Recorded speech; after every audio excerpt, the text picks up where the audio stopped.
Which is the most important command? Matthew chapter 22, verses 34 to 40.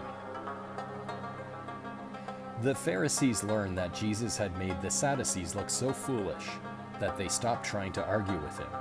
So the Pharisees had a meeting. Then one of them, an expert in the law of Moses, asked Jesus a question to test him. He said, "Teacher, which command in the law is the most important?"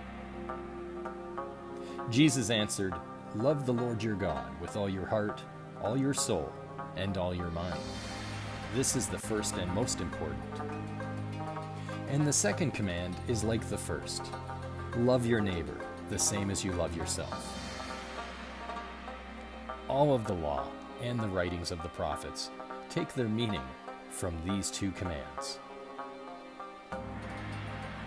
The teacher of the law attempted to trick Jesus by asking him a question which it would seem would be a lose-lose to answer.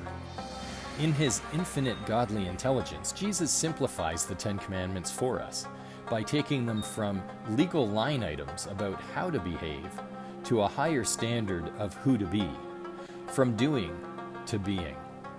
By contrast, whereas the Ten Commandments explicitly instructs on what not to do, Jesus now delivers the commandments in what to do. By loving God with everything we are and everything we have, and by loving our neighbor as ourselves, we realize that anything short of that is sinful.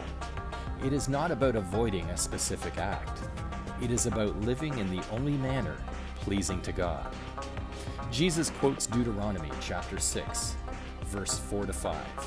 And he elaborates that all of the commandments fall into two categories: how we live for God and how we live for one another.